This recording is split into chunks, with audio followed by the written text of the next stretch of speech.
Okay, so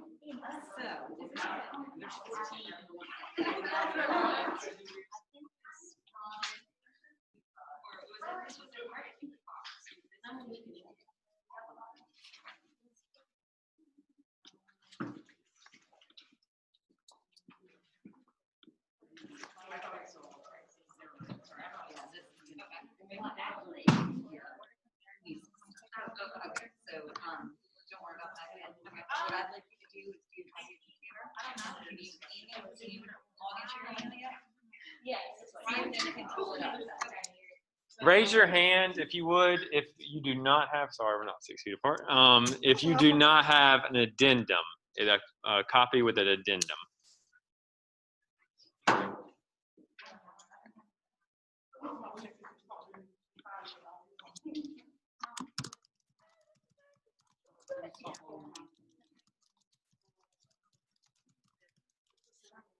Now, things don't move fast. So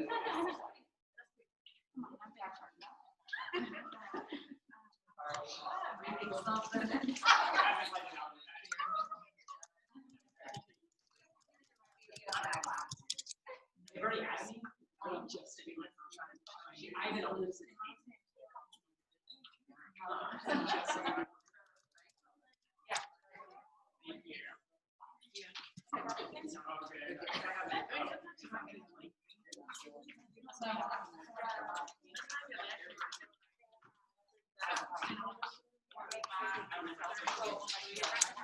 Yeah.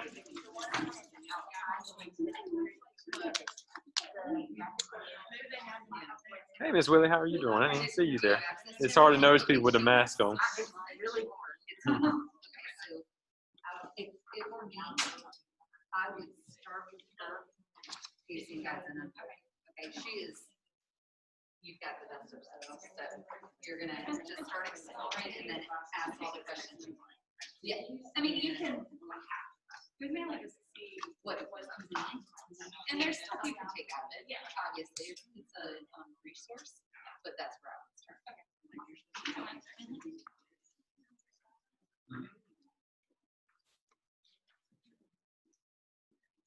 I'm gonna put this together and send it to you.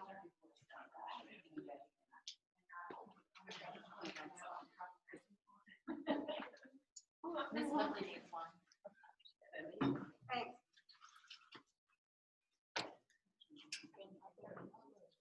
All right, does everyone have an addendum in front of you? All right, what we're gonna do is we're gonna go ahead and get started. Miss Morning, I think Miss Birdie needs one too. Miss Birdie. All right, we're gonna go ahead and get started just so that we can honor time and so you can get home and get ready for Isaias at the same time. For just this meeting, we're just gonna talk about things that are pertaining to opening up school addendum. And this is the part one. To be honest with you, this was kind of thrown to us all at once or over a couple weeks, and it's very, very overwhelming, as you're about to be in a few moments. So I wanted us to kind of space some of this information out, try to get you some information now so you can go and start planning and brainstorming. But once we kind of go throughout the week and next week, we can kind of really dive into it a little bit more, okay? So all the stuff that I'm going to show you today, you have access to it already. Hopefully you've all had some chance to explore our staff website, but what we're going to go over today is underneath the staff student handbook, of course, the original handbook.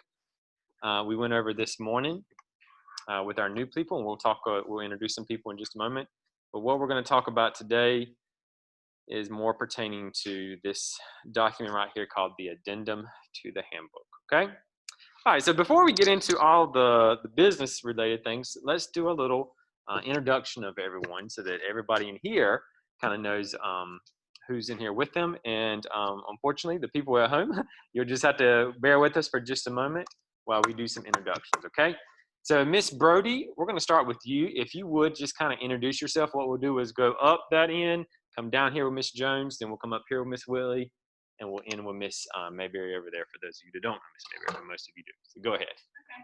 Hey, I'm Barbara Brody. I'm one of the instructional control. Hi, I'm Amber Stanley. I'm one of the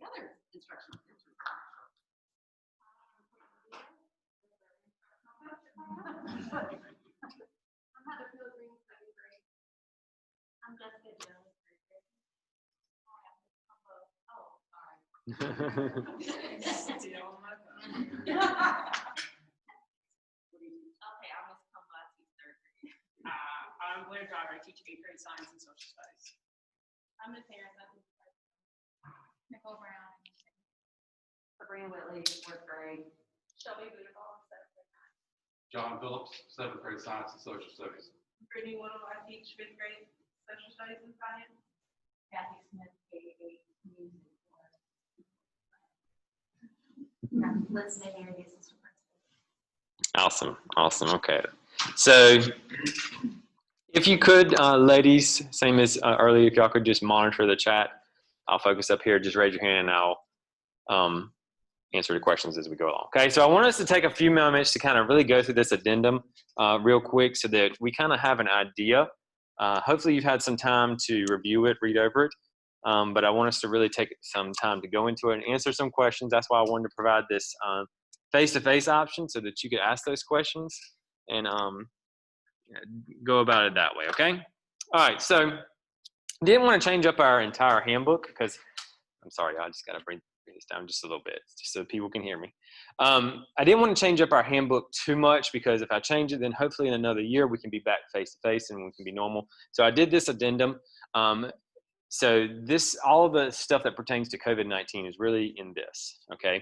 Now, what you have in front of you is a paper copy because I wanted you to have a paper copy now instead of just looking up here on the projector. I wanted you to have it in front of you now so that you can look at it, make copies, and kind of process it better that way. I do a better job of processing versus just looking at it on the projector. Understand, though, that this is a living, breathing document. I am continuously adding things to it. I added some things to it this weekend that you may not have seen before. So I'm always adding things to it. So even though this is your paper copy, there's a few sections in there that I have not completed yet, just because I'm waiting for guidance from the state and the county, especially the instructional piece, which is an important piece to the whole big puzzle here. So we're just kind of waiting on a few things there. So you have this paper copy, but the important thing is to always go back and access it via our staff website as well, because that's where you're going to get the live, up-to-date changes, okay? So the road to reopening, once again, looks very similar to our normal handbook with all this stuff on the front here. Let me make this a little bit, there you go. All right, so the introduction here, I'm not gonna read all of this to you. The audience, the intended audience of this addendum is not only you as a staff member, but is also for our families and community, okay? I want to be able to give something to a parent when they come into the office and say, hey, how are you ensuring the safety for my kid? I want to be able to give this to them and say, hey, it is all outlined right here. Okay, so the intended audience is both you and the students. All right, so you'll see some things that are in here that the FAQs are like, okay, that's good for you to know, but it's also more geared towards family members more so than you as a staff, okay? So this introduction up here is just really talking about that. The biggest mindset that you gotta take from this introduction is that, yes, things are different, things have changed. We gotta be ready to go, okay? We've got to make sure that we ensure the safety of all that's in here and do the best that we can, okay? So that's really what this introduction is. Once again, it's probably geared more towards families than anyone else, okay? All right, so the beginning up here is the Center for Disease Control. We all have been paying attention to the news and the CDC and media and all that good stuff. We all know, you know, how COVID is classified, how it is transferred from one person to another. So I'm not going to bore you with all those details. This is just in here to kind of once again provide a preface, an introduction to why we're having this entire addendum to our handbook here. So some symptoms there. Universal precautions. We're going to talk a little bit about hand washing, social distancing, a new term. Face coverings, covering cough and sneezes, clean and disinfect, okay? So all this stuff to us seems very common sense, but you have to realize that not everybody in our school, and I'm talking about student-wise, knows these things. We know that we deal with families all the time that hygiene is a concern, correct? So this is why this was added into this addendum so that it could possibly provide some guidance for our families. Hopefully they've been paying attention to the news. We're on what month? 32 of COVID-19. So hopefully they know, the importance of hand washing and social distancing and face coverings and stuff like that. But if not, it's in here just to provide some guidance, okay? COVID points of contact. We are in the process of identifying. We have to have some COVID contact people. Those are going to be, non-classroom teachers. So obviously, Ms. Mayberry and myself are going to be two that are going to be used a lot to assess and to determine, cases, positive cases. But we're also going to have to enlist the support of some of our staff members. So Coach Cox, one of our PE teachers, he will be a COVID contact person, and looking at another individual up in the office area. Those people will be the ones that kind of work closely, have training for PPE with gowns, surgical masks, all those kind of things. So we're looking at identifying a fourth person. Those, of course, are aligning with what we want with our first responders. Okay, so just know that those are your contact people. Of course, Nurse Mooney, when she is here, our nurse schedule is about, she'll probably be here once a week. She is split between us, GR Whitfield, and Alpha, which is the alternative school in Pitt County. So anywhere from 1 to 2 days a week is where she's going to be here. So we're going to have to, she'll of course be a point of contact while she is here. Otherwise, we'll have some people in the building as well. Okay. So when I created this entire return to school, a reopening school plan, I took all my guidance for these 4 documents right here. Now, I know these are not the most exciting of reads, and you're like, I'm still on summer vacation. I don't want to be bothered with this. I understand. But if you had not had a chance to skim through or read some areas, please, please, please, please, please, I'm going to try to make sure that I cover everything in the next 2 weeks with you that are involved in these documents. But it is something that is very important that you might need to read on your own, okay? The documents can always be found underneath the start of school requirements.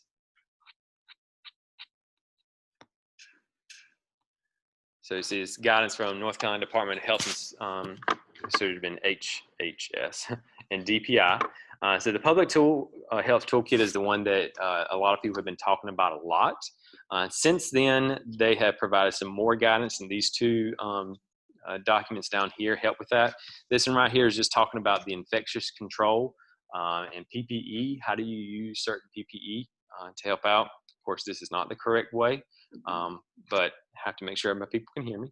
And then this reference guide for suspected, presumptive, or confirmed cases of COVID-19. This is a kind of a flow chart for staff or schools, what to do when they have positive cases.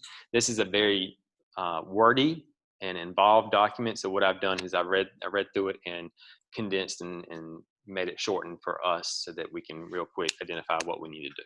Okay. So just know that these 4 documents right here are always going to be linked in our staff website. It's very, very important. If you don't do anything else, read this first one because this one's very important. It also has a lot of good links in it. It also has some good resources for you as a teacher. I tried to put some resources in this addendum, but there's some good resources that kind of help you out of how do you help out with teaching your students how to wear a mask?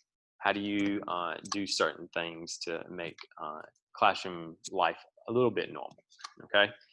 This one over here is just from DPI. This one also has, this is probably has more resources than any other ones as far as classroom resources.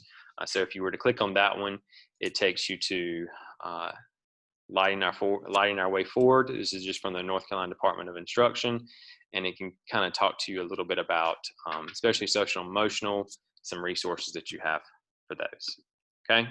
So like I said, all of this was created based off of that, but by all means, go back and read it when you have a chance, okay?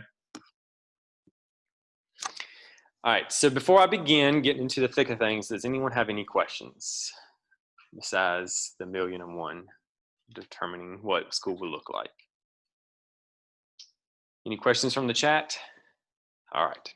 So what I did for these next sections, this is where we start to get into the thick of things.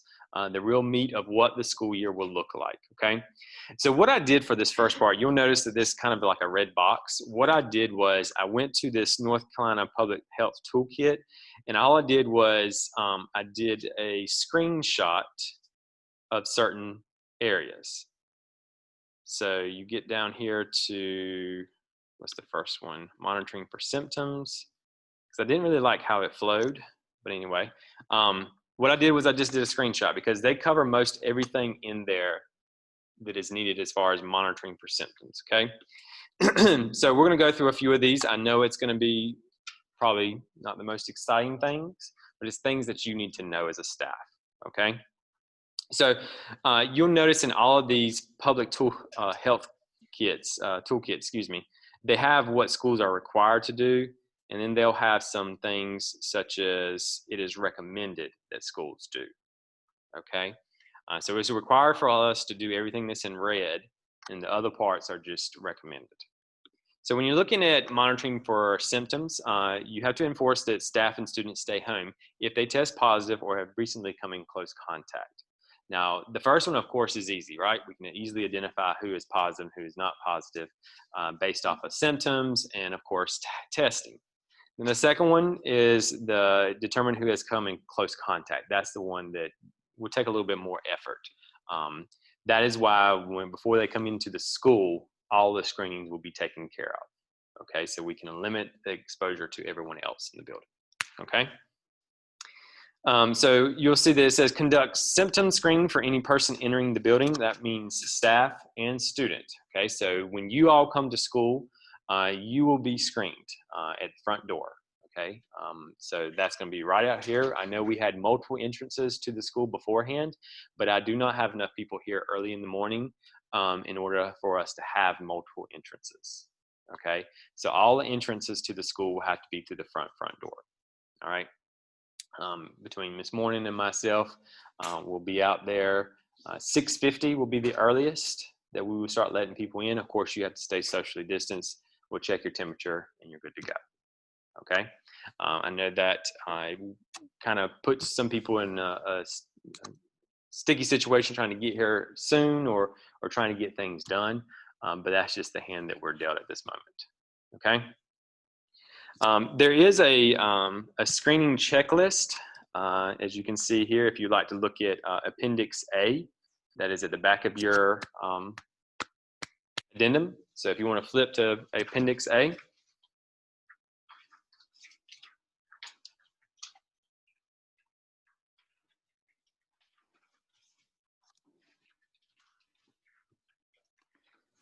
So when students start to arrive to school, we will have people that will be out where they will be unloading either from cars or buses.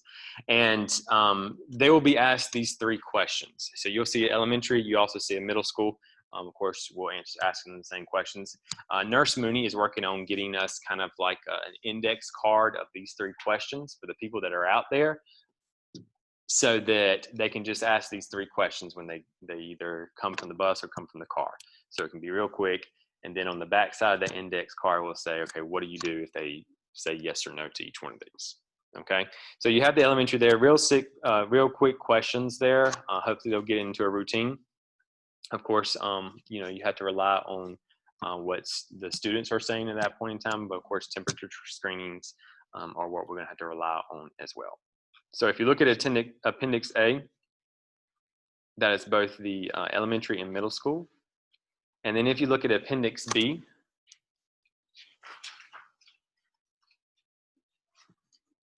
that kind of gives you a flow chart and a checklist of what to do. Now, I've also provided another one that's a little bit easier to me, and this looks pretty easy, I know, but there's a lot of gray areas when you're talking about students coming into the building. So I'll go over one in just a moment that will kind of highlight that a little bit more so, okay? So when every student comes in, that will be something that will be required of them is, of course, the temperature screenings and, of course, these 3 questions that are asked of them, okay?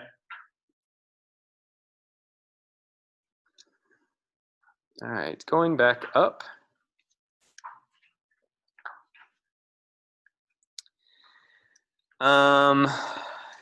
One thing that you need to take from this part over here, where it says as a required component of symptom screenings, go ahead and engrave in your mind the temperature of 100.4. Okay, that's kind of the cutoff. So anything above 100.4 is classified as a temperature according to the CDC. We do have thermometers. We have plenty of thermometers that will be used for that. Of course, the reliability of a thermometer is what we have to rely on when it comes to those screenings. Okay, so there will be multiple thermometers, multiple checks on one student if they record higher. So if it beeps and lets us know that it's above 100.4, we'll do another one. We'll use another thermometer just to make sure that it is accurate and it's not just a thermometer issue. Okay, because that's what we're seeing a lot right now. All right, so we're using, of course, touchless thermometers. The people that are taking the temperatures and all those good things will be wearing face coverings, gloves, trying to make sure that we protect them as much as possible. Okay. So that's just talking about the monitoring for symptoms. You as a classroom teacher will not have to worry about this as much until they get into your classroom. Okay, because we're going to head them all off at the door before they get to your classroom if they are showing signs and symptoms. What you have to be concerned with, and I'll show you something in a minute, is what happens if they're in your classroom and they start showing signs.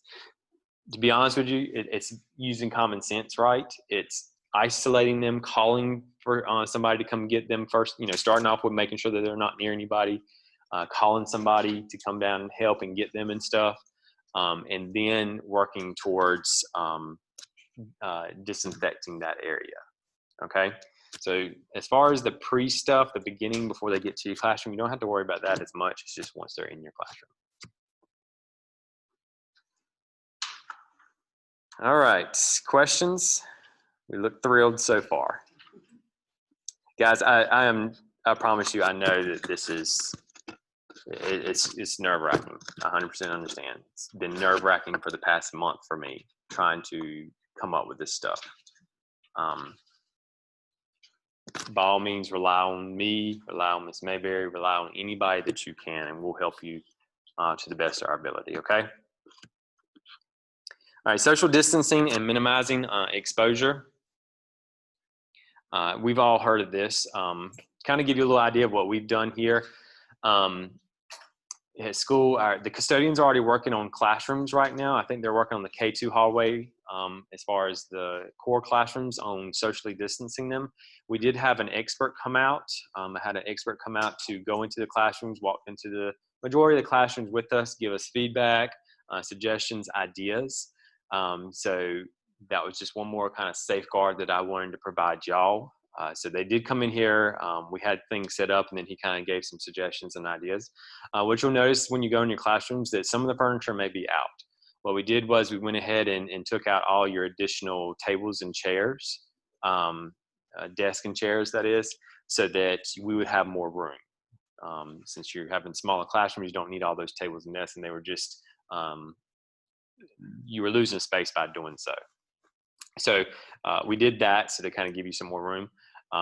What I would be very mindful is once you start setting up your classroom, okay, the student desks have to remain where they are. Now, if you've got a better idea than what we've set it up, by all means, talk to us. I'm flexible in that area, but it's got to, of course, meet the requirements. But if you said, hey, I could turn this just this way a little bit and it'd be a little bit better, fine with that, but you don't do it until you talk to me first. And then we can kind of look and see, okay? So 6 feet there. Of course, other areas, we will make sure that there is signage and things like that that shows the 6 feet distancing so that everybody is remaining safe. Buses, we'll get to that in just a moment, but there will be distancing markers there as well. In the cafeteria, front office, you name it, we'll try to have as much social distancing as possible, okay? All right, face coverings. First of all, any questions? All right, so face coverings, pretty much this is well known to everyone right now, but all kindergarten through 12th grade students are required to wear face coverings and know and realize that that's going to be a battle, a daily battle for everyone. We're going to work through it and do it the best. I will support you the best that we can. But that is kind of the directive given to us by the state. So we are going to follow through with that as much as possible. Okay. Every staff member will be given 5 cloth face masks from the state. Every student will be given 5 as well. So you'll have some additional ones than the ones you have right now, just so that you can wash and disinfect and do what you need to along the way. Okay. Once we get those, we'll get those out to y'all. Protecting vulnerable populations, as you can see there, this is what the state has identified as vulnerable populations.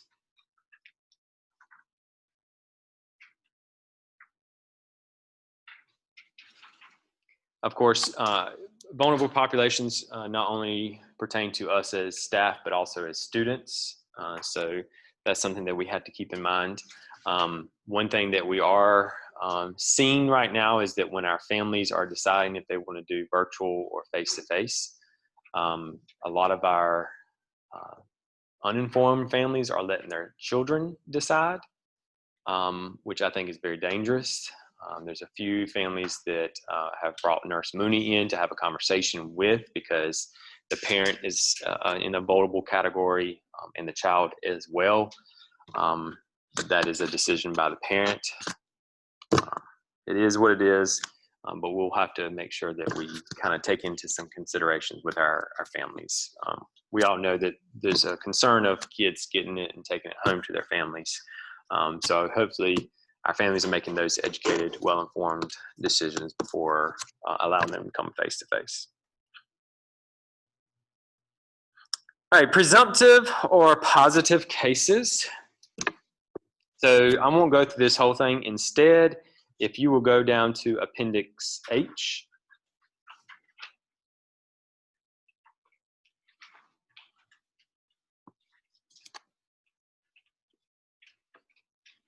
So this is the reference guide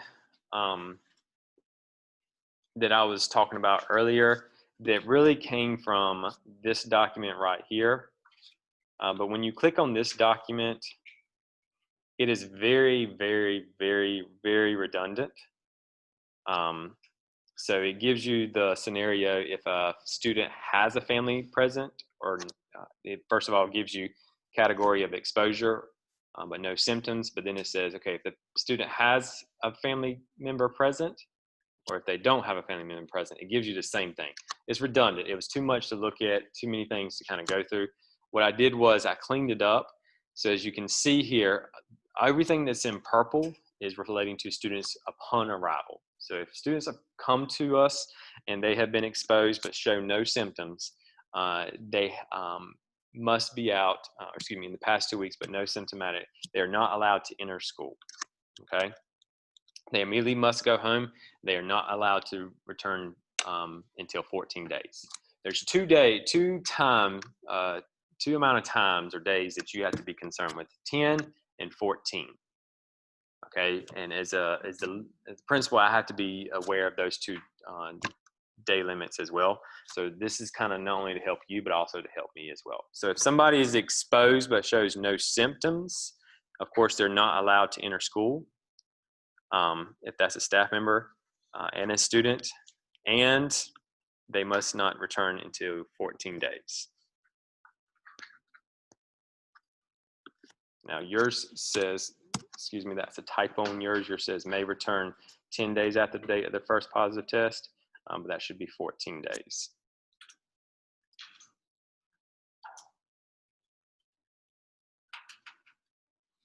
All right. So what I did was I just broke it down for staff and students. Okay. Once again, everything that's in purple, you don't have to worry too much about. In fact, you as a classroom teacher don't have to worry about this as much anyway. All you need to do is call us. So you need to call the front office. We'll deal with this. I just want you to be aware that there is a flow chart out there of what we are to do. Okay.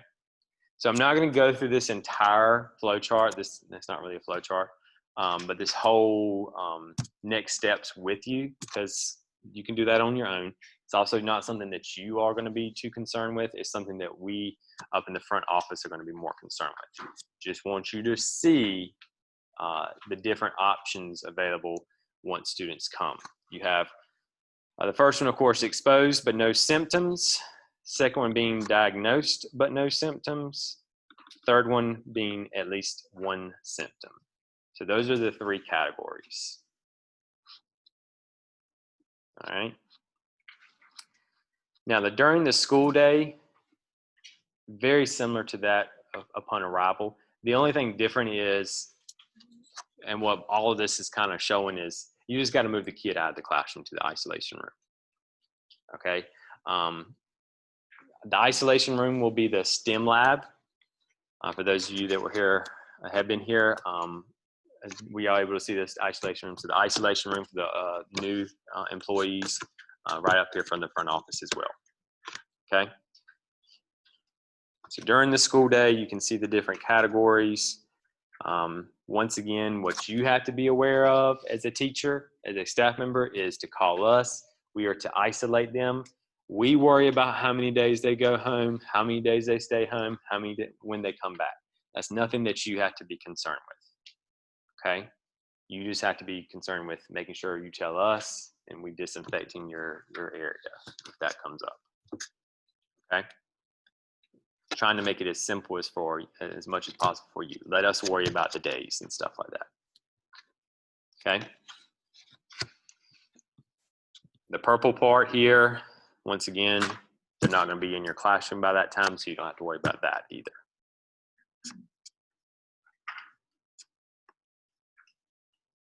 All right, any questions?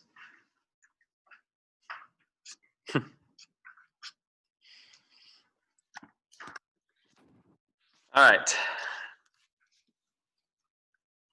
Moving right along. Transportation. All right, so transportation, as you can imagine, is going to be pretty extensive this year, a big thing to kind of wrap our heads around. To kind of give you an idea,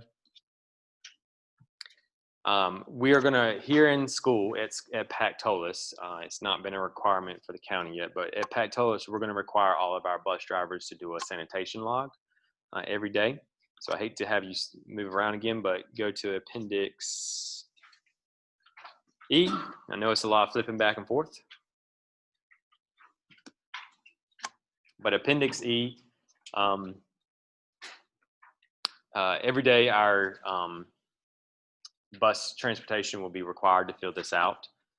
The way that we are looking at right now, we can pick up all of our kids in one route. So we want to get our routes started as early as possible in the morning time so they can be here to unload at 7:30. So that they can give us enough time to screen them, temperature checks, breakfast, all of those good things. Keep in mind that we're looking at a little less than half of our students being in, wanting to do face-to-face, and then half of that being here in school. So we're only looking at about 100 to 125 in any given week being in here, which is a lot more manageable versus what other schools are having to deal with when they're looking at 300, 400 plus. So I'm hoping that now the first, I would say at least 3 weeks are going to be crazy. I'm trying to determine things and changes and all that good stuff. But my goal is to, once we can iron some things out, is to hopefully have them in here and seated and ready to go by 8 o'clock. So these transportation checklists here, this will be completed by every bus driver, just to make sure that they're doing what they're supposed to as far as keeping their area clean so that they can bring healthy kids to school. Okay? So that's just, once again, not something that you have to be too concerned with, but I want you to know that there is a protocol that we have put in place. Okay? To kind of give you an idea, also school buses, we are looking at 1 student per row. Now, if you look up here, they do say that family members can ride in the same row with one another.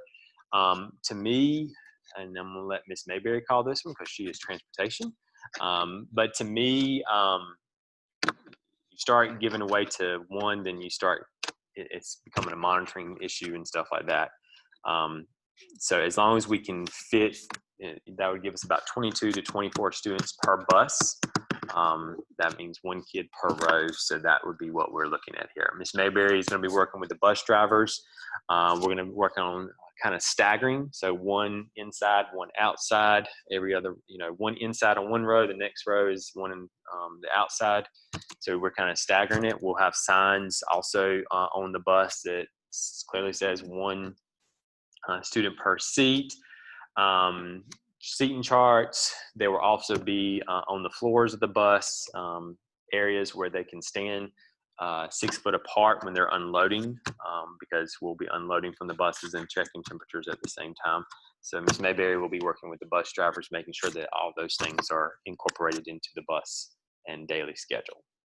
Okay. And they won't be having their temperature taken on the bus. They'll come here and then take the temperature once they get on. All right. What we are going to suggest, and we know that this won't happen with everybody, but we are going to suggest that parents wait for their child at the bus stop. The reason being, because if they try to show up on the wrong day, wrong schedule, or if they're just clearly showing signs that, they're sitting there sweating, red face, chills, whatever, clear indication, then hopefully the parent can get the child right then and there. So we're going to highly suggest that. Of course, we know that's not the case for everybody. This piece right here, we've kind of gone back and forth. So there's this attestation form. I don't know if y'all have seen this or not, but it's Appendix C. So this has kind of been a debated form. And the goal when North Carolina created this was that this would be filled out by a parent every day before they came out to school. As we know, though, we can barely get progress report cards signed, so we already know that this will be a struggle. Also, if you have family members that are dropping off their kid via car, then you don't need this attestation form. So this attestation form is just a parent saying, yes, my child is okay to come to school. That's all that really is, okay? But of course, for the buses, it would be required that the attestation form would be there. Question is, what do you do if they don't have that? So that's something that the county is working on, trying to figure out what do you do with that, okay? As far as car riders wouldn't necessarily need this. Bus riders would though.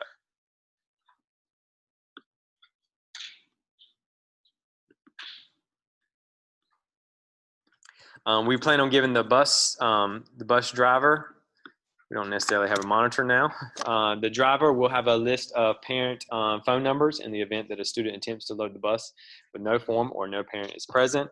If no parent can be reached, a student will be brought to school. We cannot by law leave them on the side of the road, and parents will be contacted again while the child waits in the isolation room. Signs will be posted on several bus windows to indicate week A or B. They'll have assigned seats. All students will be let off of the bus at the 3 locations in the front of the school. I'll get to that in just a moment.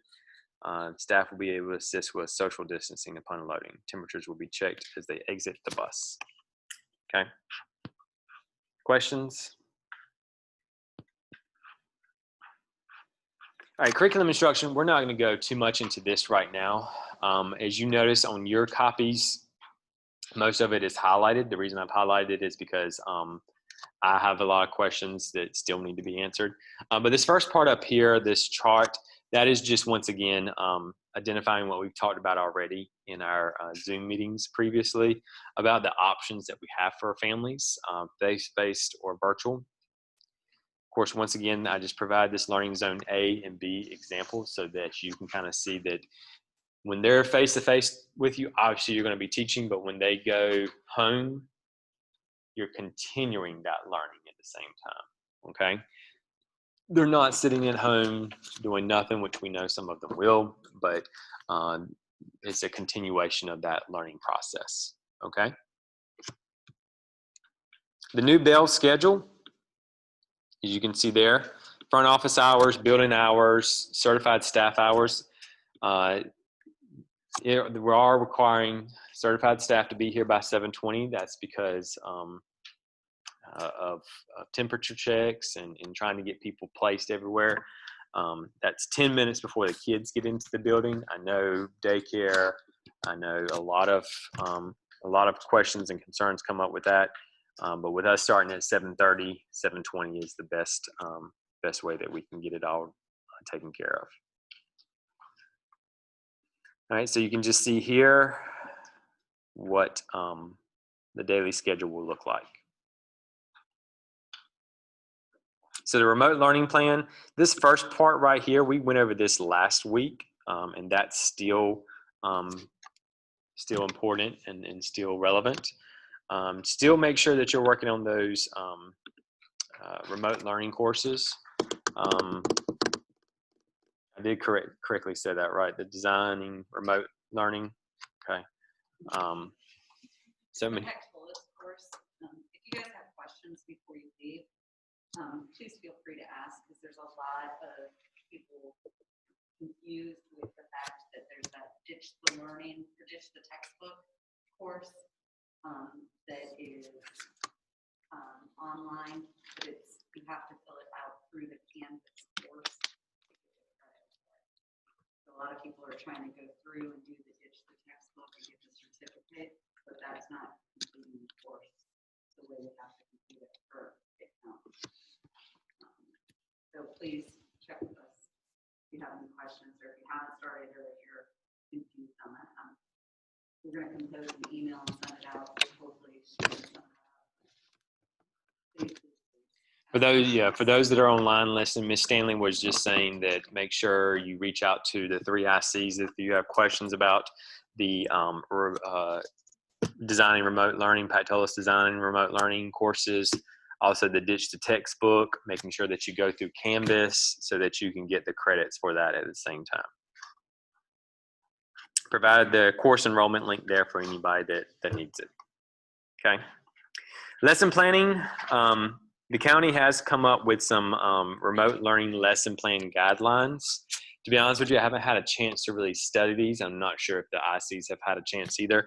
But these are the guidelines that have been put forth from the county. We'll provide you some more information about this once we've had some time to dive into it a little bit deeper. But I just wanted you to be aware that this is linked into the virtual copy. This is just the guidelines put forth from the county. Of course, we'll align our guidelines with these as well. Okay. The Learning Focus lesson plan template, for those that are new to the county, our county has adopted a lesson plan template called Learning Focused. That is a template. It looks very similar, or pretty much like this right here. This is the Learning Focused lesson plan template with remote learning guidance. So this is what we will be using for this upcoming school year. It's just to kind of keep in line with that remote aspect as well.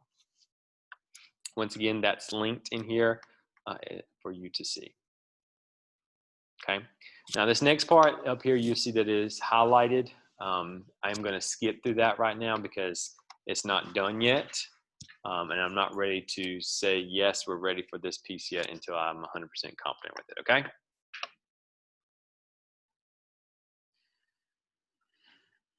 All right, social emotional learning.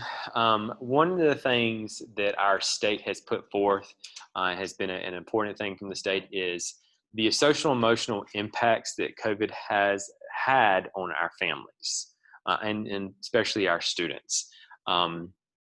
So we understand that a lot of hardships have been experienced from our families and students and still are continuing on. So the state has put in requirements that we are to provide social emotional learning support for our families every day as well. You will see that highlighted in your master schedule. You'll see that sometimes there every day is devoted to social emotional learning. Ms. Cobb, our school counselor, will be providing you some more support with that for, I can't remember exactly what grades. I think either K2, K3, Sanford Harmony is the the program that we'll be using, and the upper grade levels, I can't think of what it is off the top of my head right now. But there's another program that we'll be using in the upper grade level. So our county has purchased programs and stuff like that for you, so you don't have to go out and reinvent the wheel. But there will be some social emotional time learning and support that we'll be providing for the students that come back. Okay. Not only that, but also for those that are virtual too. I have linked in here staff wellness. Your wellness during this is extremely, extremely, extremely important to me and everyone else as well. You're starting to feel that anxiety creep up on you, right? It's starting to get you. It's starting to, thinking about it. In 2 weeks, we got kids coming back. All these things going on. All these changes. It doesn't matter if you're new to the building, to the district, or if this is your first year. We're new all together. Okay. So your wellness is very, very important. It's very important to me. For those of you that knew me prior to COVID-19, you know that I was very hard and to the point. No playing around, no joking around. This is the deadline, get it done. Accountability was something that we worked on hard around here, and it paid off. It paid off. Having said that, though, I know that I'm having to change myself this year. Understanding that we're all going to be underneath different stressors this year is something that I have recognized. People around me have recognized. So we're still going to have that accountability, but I'm going to work with you. We're going to work through this. That's one thing that I want you to understand and be well aware of, is that I'm not going to push you out into the ocean and be by yourself. Okay. I probably don't know the answer at this point, but if you come to me and ask questions, I'll be more than glad to help, and we can work through some situations. I would say previously, there were a lot of non-negotiables with me, right? There are a lot of non-negotiables. This is how it's going to be. We got to move forward. This year, thank you, Ms. Driver. Thank you, Ms. Driver. This year, I will say there's a lot more things that are going to be negotiable. Because to be honest with y'all, I need people in these buildings. I need people in this building to help work with our students and stuff like that. And I know operating on the same mindset that I had prior to March is not going to keep that going. Okay. So I'm here to help out. We'll still push and work and try to move these kids along. That accountability and growing them is still going to be there. But one thing to be sure and understand is that we're all in this together, and I don't want you to feel like you're sinking. Okay. So your wellness, your self-care is just as important.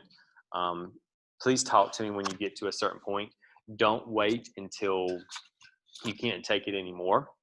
Have a conversation with me prior to that, weeks before that, so I can talk with you. We can work through some things and try to assess and figure out what we can do. Okay? Just don't give up on me. Okay? All right, so the social emotional learning there, like I said, between Ms. Cobb and Ms. Lee Bryan, which is our social worker, they will be providing a lot of support. Ms. Cobb, Ms. Lee Bryan will probably be providing a lot of support for at-home students, virtual students, but also providing us programs and resources in-house too to kind of help out. Okay. Grading policy. Our county has, or our state has taken the stance on that, grades and all that good stuff will still continue on. But we don't know what that would look like for her right now. So that's why you see that it says just waiting for guidance from DPI right now. Okay, I have a question. Yes. At the very least, if students are virtual, they will be held accountable for turning in blanks. Correct. Right? Correct. That's, as long as that's there. I don't know what it's like. Correct. Not only, and one thing that can kind of go along with that, but not only the assignments and turning grades, but also attendance. Attendance, you'll see, is the next thing up here. Attendance is something, during the springtime, attendance wasn't really something, we tried to track and monitor who was participating, who wasn't participating. And we only gave feedback when it came to grades and assignments. Now, I'm saying this now on August the 3rd at 1:48. I don't know what could be, something could change between now and then, and DPI could say, oh no, we're not doing this. But if so, we'll do what we need to. But as of right now, DPI has said that there will be some type of accountability when it comes to grades and attendance. Okay. So as far as attendance, you can see here, PCS student attendance will be tracked. We'll use Canvas or either Seesaw in order to determine that. Submission of assignments, of course, and also face-to-face or online work settings. If a student is not engaging, we should follow these protocols. So students should log in daily by 11:59 p.m. If they are not, then we're going to follow this protocol of what to do if they are not participating daily. So if there's 2 days that they've missed, you can see what we would do: 4 days, 6 days, 8 or more. Okay. And we understand that a lot of our families that are doing virtual, they have parents that are working during the day and they may not be able to help them. Also, another shift in my mindset, during the spring, I did not allow us to use Zoom as a school. That being because it puts us in a very fine predicament that if you get on Zoom and you see something that you should not have seen, then you are required by law to report it. And all of a sudden you are in another situation. Not that it's a bad situation, it's just you're now a part of it, okay? So that's why I did not allow our staff. It was looking out for the safety of our students, or our staff members, excuse me. So that's why I did not allow Zoom last year. I understood that the personal connection that you can make even by a Zoom conference was something, but I did not want to put our staff in a situation that put them in danger. Having said that, though, going into this upcoming school year, spring was just trying to put a Band-Aid on something, being reactive. Our hopes were that it wasn't going to be a permanent situation.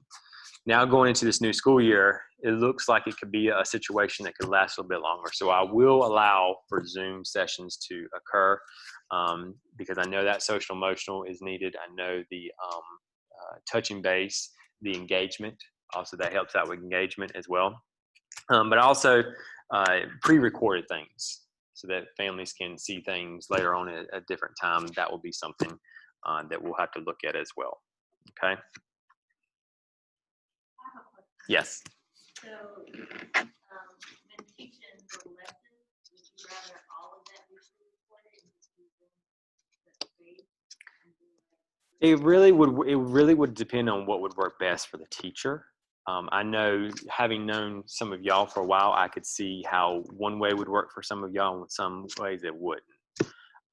So very similar to how I allow you to kind of teach in your classroom, what would work best for you, I will kind of let you have that same thing.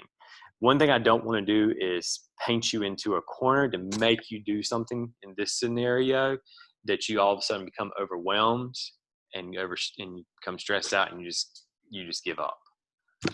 So if you rather record yourself later and upload it, that obviously is an option if that works best with you. If you are tech savvy enough that you can stand up in front of a classroom, teach your students, and record yourself at the same time, by all means. Everybody's technology level is on a different level. So it kind of be with what you would feel comfortable with. I have a question. Yes. It's about Canvas. Do Mhm. parents by any chance have access to Canvas? We had parents last year just kind of asked what is the student's work? They could only see part of ours. So one thing, and I see where one thing I linked, I can't figure out where I linked it. Maybe I did it into our staff website. So if you go to remote learning, so Ms. Driver asked the question, how do our families have access to Canvas? So as your teacher, if you go to our staff website, go to remote learning, you will see that there's a PCS digital resource website. And I've linked that in here for us. So it has both parent and student resources up here. So you will see that there is a section up here called Canvas tutorials. So what you could do is give these tutorials. This would be something that you would have to push out the first couple of weeks of school and multiple times after that, I'm sure. But you could easily, as you can see here, I don't know if this is a link.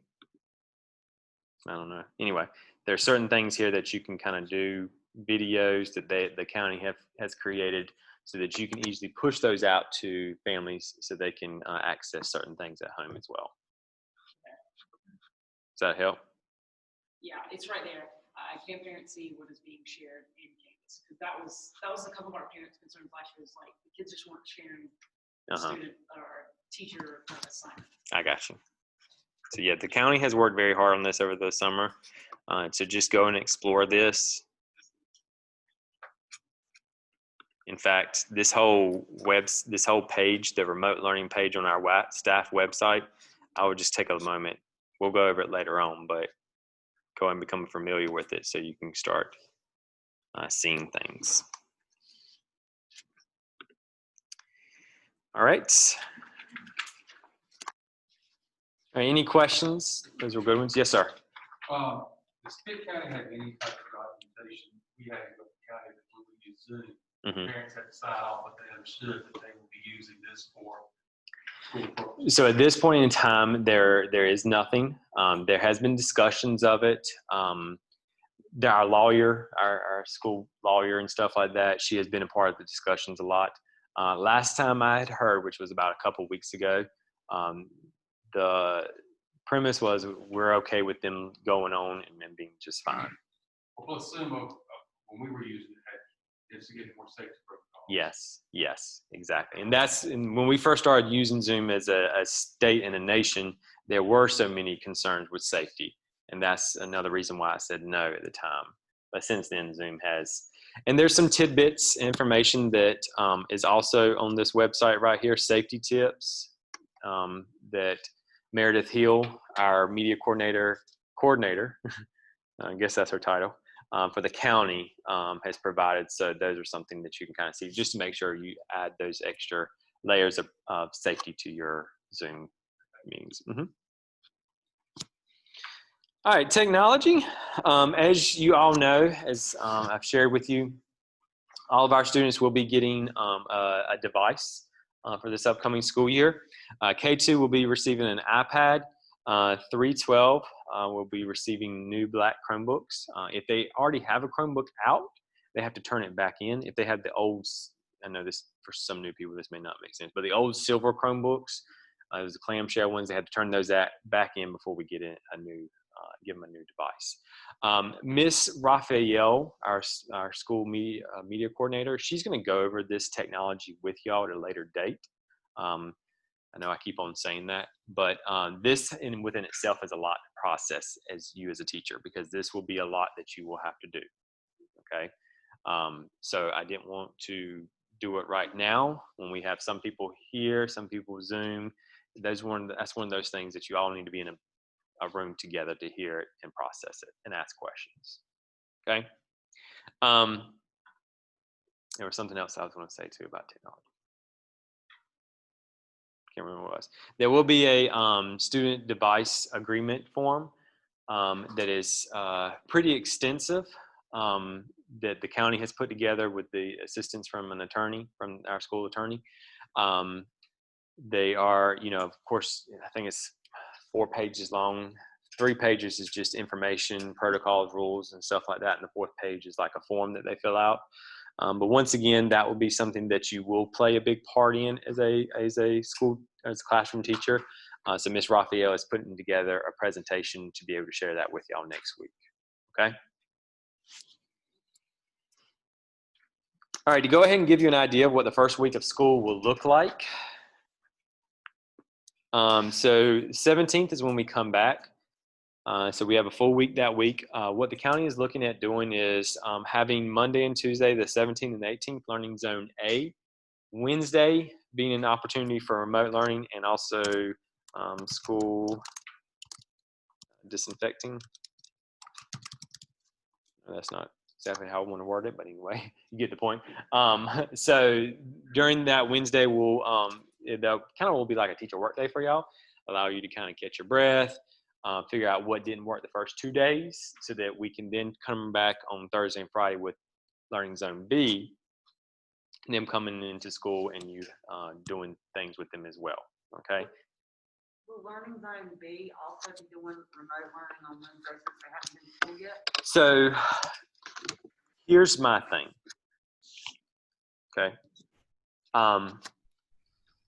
It has been told to us as a county that you can go ahead and, so while Learning Zone A is home these 2 days, you can go ahead and start some remote learning stuff. Personally, and I will get my hand slapped later on if I need to. This is being recorded. But I'd rather you not worry about that. Okay, because these 5 days are going to be helter skelter, and the next 5 days after that too. I don't want you to have to worry about doing face-to-face and then providing remote at home. Now, if you want to kind of give like maybe a scavenger hunt, something that's a little bit low key, that would be fine for you to do. But as far as curriculum related things, I wouldn't worry too much about that.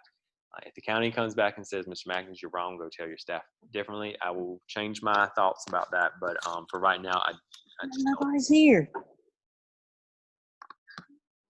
Just a moment. Miss Sutton. All right. So I just don't want to overburden you with that right now. And it's also 2 days. Then the following week, which would be what, 23rd, 24th, 24th, that's when we would start with Learning Zone A being in the building full week. This week would be the time, and you would be giving out devices, doing the device agreement form, all those good things. That's this week right here is where you're going to be doing a lot of procedures. Okay, so there's not going to be much curriculum going on at all anyway. As you can see here, I've outlined some expectations that you kind of need to go over with your students this first week and probably into the next week as well, and into the following week too, because that's when you'll have Learning Zone B back with us. But these social distancing, talking about social distancing, talking about how meals will be taken care of, technology, the device agreement form, face mask, bathrooms, cleaning, hygiene, all those good things. Sample schedule, just kind of give you a sample schedule of when you would clean and all that good stuff. Yes, ma'am. Do you know if the county approved that staff member's children could go A and B? So last I heard, I have a principal meeting tomorrow. So hopefully we'll get some more information about that tomorrow. So Miss Willie asked about those staff members that have children at in a school, about them going full time. I do have a principal's meeting tomorrow, so hopefully I'll have some more information about that. I think the survey ended on Friday, so I'm sure they're looking at that and trying to go from there. I know with some schools, it tips their enrollment numbers to a little bit of a concern, I know, for some people. Yes, ma'am. So what does the first week look like when you're just virtual learning? Virtual learning. So that would be very, you would look at trying to expose the kid very similar to what we did, back in March, getting them used to navigating, how to navigate in your situation, seesaw. Second grade, first grade last year, they used Canvas, and what else did they use? Did they use Google Classroom? Do we know? Do we remember? So kindergarten used. No, first grade. First grade used a combination. Okay. So your students, second graders may not have a good idea, understanding of Seesaw. Seesaw is something, it's going to be easy for them to pick up and go on. But that might be something that you look at, kind of some expectations, and reinforcing some of the things that you did with them face to face too. When was their virtual? Yes. So the student device agreement form, tonight is a board meeting for the county. So the device agreement form is going to be reviewed by the school board tonight, and then it will be approved or amended or changed or whatnot. As soon as that happens, we'll go into the next roll of things. So we'll kind of wait and see what guidance is given from the school board, and then the desire is for us to get them out that first week. To be honest with you, though, I'm not sure if we can necessarily make it happen. to kind of give you also an idea, we're still waiting on some Chromebooks too. Yes. Ms. Raphael commented that she wanted to make sure that everyone knew that devices cannot go home at all until all the agreements are signed. Yep. But that procedure will also be, once we figure out how we're. Yeah. So that would mean that you would have to give it the device agreement forms on the 17th and the 20th, and hope and pray that they bring it back the next day, the very next day, so they can get their agreement form. There is also something else that will be attached to the agreement form that we'll talk about at a later date that will be required from a child as well, which could also possibly delay a little bit of them getting their computer. Okay.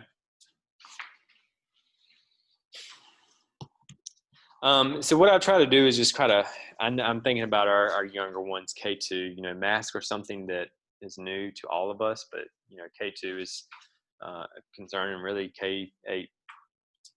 So anyway, try to start linking in some resources, kind of a storyboard or something like that you can start working with your kids to help talk about PPE in your classroom.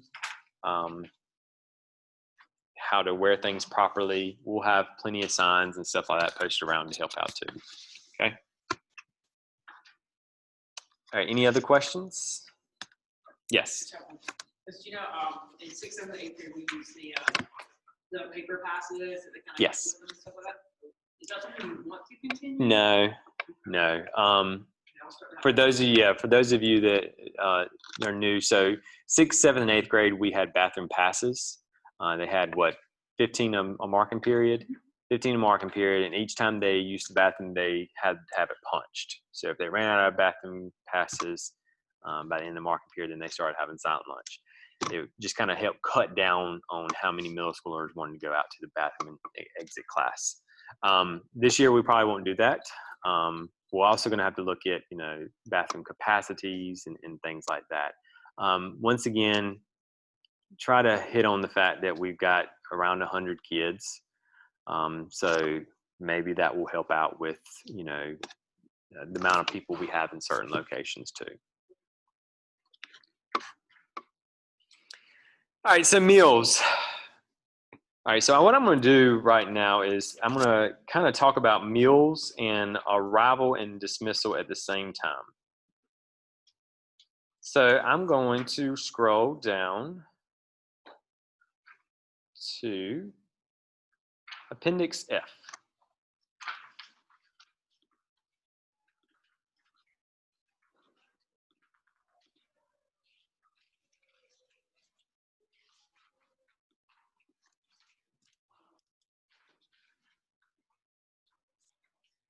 All right. So I apologize for those that are at home. This is on the screen. I know it's kind of lopsided. It's sideways. I do apologize for that. I am not that tech savvy on how to switch it around. But this is also going to be kind of hard for those of you that have not been out to Pactolus before. I understand that, but we'll try to do the best that we can here, okay? So this is the map of Pactolus right here, okay? This black area that I have shaded in here, this is the actual front of the school. This is what we consider our car rider line right here, okay? Now, typically our buses unload over here. They will unload over here, and after our bus riders unloaded, they would always come through the building and go where they need to. Well, this year we're going to do things a lot different when it comes to arrival. Okay, all of the arrival and unloading of students will take place in the front of the school. Okay, so this once again is the front parking lot of our school. All right, this is where this was our car rider line in both in the morning time and the afternoon. This year we are going to make it our car rider and bus rider line in the morning, just in the morning time. Reason being, so I can spread out, I can have 3 different entrances in the morning time versus just all of our bus riders going through. Now the reason, let me explain to you my thought process. When you're talking about our normal population of students, we have anywhere between 80 to 90% of our students that ride the bus. Majority of our students ride the bus, okay? If the bus unloaded, and like it normally did over here, then I would have K2 students essentially walking through this entire building, unattended, okay? I would also have 3-5 students, as you can see right here. The 6-8 hallway is pretty close to the bus unloading.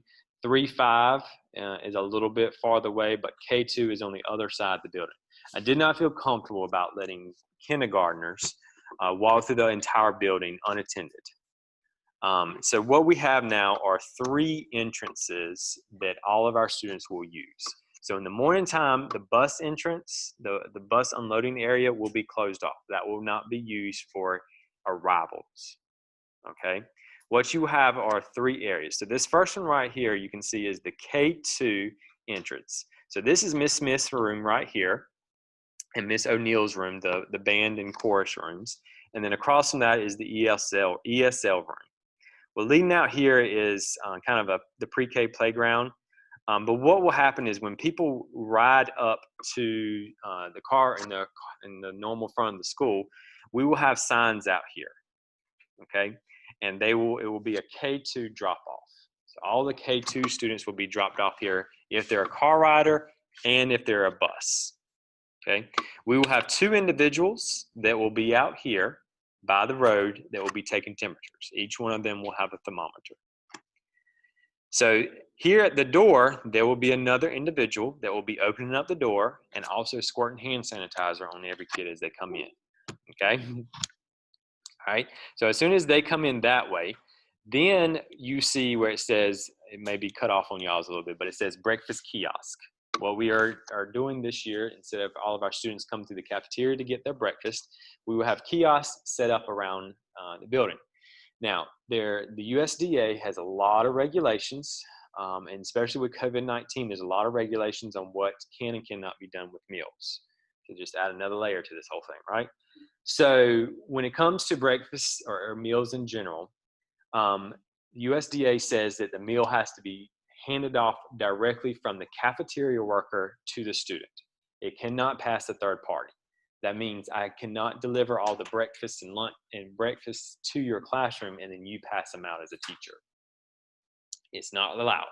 So that's why we have 3 different kiosks set up around this building, okay? So there will be another individual there with a cafeteria worker because kiosks, very similar to the ones that are there by Miss Mayberry. We'll have another one in addition to that. What we'll have is another person that will be there beside it. You have a cafeteria worker that will be handing off the breakfast. One of our other staff members will be recording names and numbers. So we'll have to record the names and numbers. We typically have a keypad that students punch in their numbers. That is not, of course, nobody wants to touch all the keypads together, right? We don't have enough of that. We don't have enough technology, all that good stuff. So we'll be recording the names and numbers just on a clipboard and paper, okay? So everybody understand that for K2, they get dropped off here. We'll have signs. We've ordered some signs, some standalone signs that let people know. Now, it's going to take a while for this to be communicated and understood to our families, okay? Because we're shifting and changing everything to them. They're so used to this. It shouldn't be that much of an ordeal because all we're doing is changing our bus drivers unloading, which Miss Mayberry will take care of that. The biggest issue is trying to make sure that they drop them off at certain locations. So we'll try to communicate that, make that aware to everybody as much as possible. Yes, Ms. Cumbo.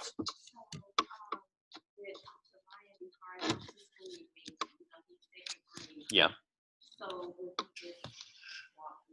you just walk through the building or do you have to come outside? Like how would it work? So we would, of course, with staff children and stuff like that, we can accommodate, we can help out with that and stuff. So that would be somebody that, of course, when you come and check in, we'll check Tamaya and Dakari at the same time. Yeah, and then they could easily go from your classroom to their classroom. Did you have a question, Star? All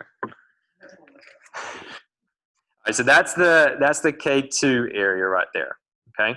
Now you see right here that I have highlighted, that's just the isolation room, okay? The 3-5 entrance will be down here by the pre-K and Miss Brinkley, which is an 8th grade teacher, right here. So the 3-5 entrance will be right here. Once again, there will be two people out here by the road with thermometers. There will be one person at the door shooting hand sanitizer. Then we'll have a breakfast kiosk right here at the intersection, which is right here. The goal of that kiosk is to service all of 3-5. So of course we have our 2 mobile units outside. So putting it in the intersection there would kind of service everyone. Now the pre-K classroom, they will have their breakfast delivered to them. Okay. Because if y'all have ever seen the poor little pre-Kers walk from there, their pre-K table is usually right here. Seeing them walk from that door to over here, bless their little hearts. So we'll have all their meals delivered to them, okay?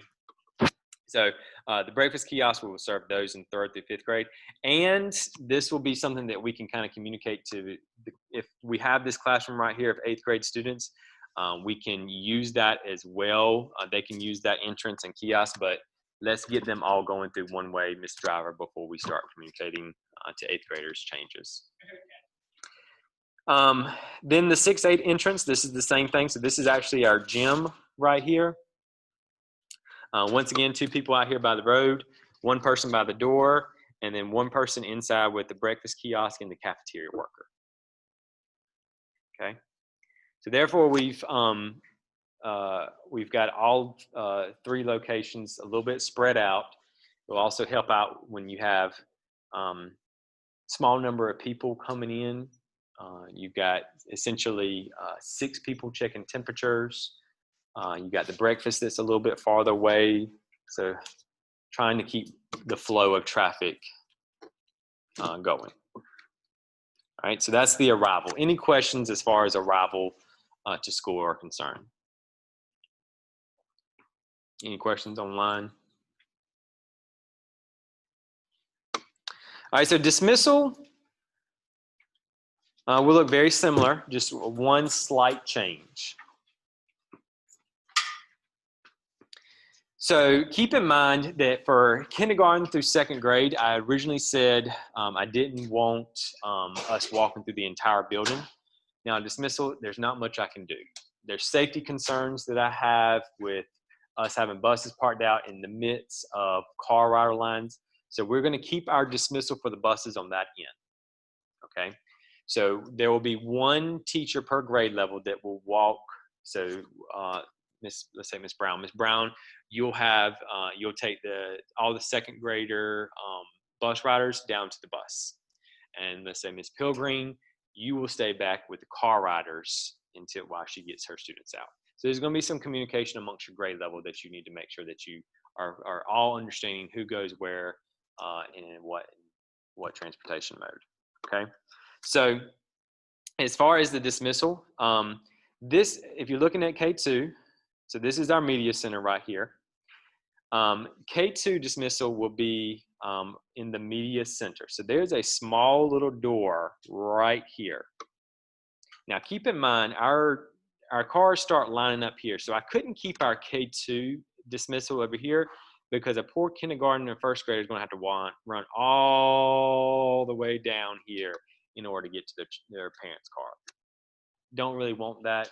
Things can get lost in the shuffle with that. So I had to move K2 a little bit closer to these other 2 down here. Okay, so we'll have areas marked in the media center, clearly labeled on the floor. This is where you sit, not stand, but this is where you sit and wait.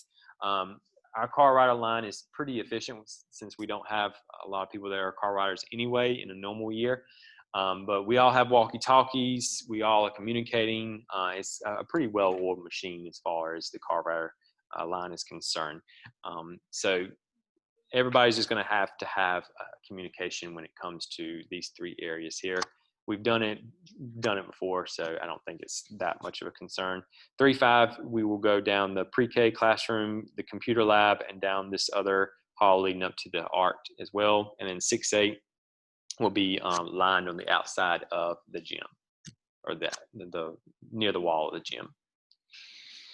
So is it safe to say, like, if a parent's picking up a child that's in K2 and 3-5 and 6-8, they're just gonna be making multiple stops? No, they're going to be in one location and stop. So don't you know how, so in a normal year, what we would do is the Rodriguez's. Yeah. And we all knew, because after a while you get, the same kids ride the same, they do the same car riders all the time. Miss Jones knows, she's done the calling and all that good stuff. So we got to a rhythm and routine of saying, hey, the Rodriguez kids. And we all knew, okay, that's you in 8th grade, that's you in 6th grade, that's you in kindergarten, and go. So send them almost like- Mhm. And as always, the parents will let us know if they're missing a kid. And we'll say, okay, kindergarten, 2nd grade, where are you? So yeah, so we'll just have to, we'll communicate. I'll make sure when I put people in charge of those areas, we put people that have done the car rider line before, that feel very comfortable with doing that. Yes. Ms. Garcia has a question. Yes. How will pre-K arrival look since we will share the classroom? Yes, Ms. Garcia, that's a great question from Ms. Lakra Moore. She is your pre-K director. She has, according to what she said, she is looking at all the classrooms and setups and how those will go. Of course, normally pre-K arrive a little bit after our normal students. So that will be something. She has informed us that all of the pre-K teachers will be doing their own screening for temperature checks as well. So that will be something. I know you have somebody coming out this Thursday. That would be a good question that I would talk with her. One thing I do want to kind of bring back to your attention to the arrival here. If you notice here, I left the front office, which is this area right here. That's the art room. I left this front office area open because as soon as we get a positive or somebody that has a symptom, what I want us to do is to send them from here to that front office so then we can move them to the isolation room if their parent's not here. Okay, so that's why I left the front office area open so that we can have those that are presumptive or positive cases go through the front and not mix in with everyone else. So dismissal as well, okay? You can see here buses are still going there. So any questions about arrival or dismissal? Now, if you are interested in who's going to be playing what duty, I have in the schedules duty for the morning duty. I have outlined that. I just need to go back and do the afternoon duties as well. My computer will load. You will see that I have, should have showed y'all this picture first.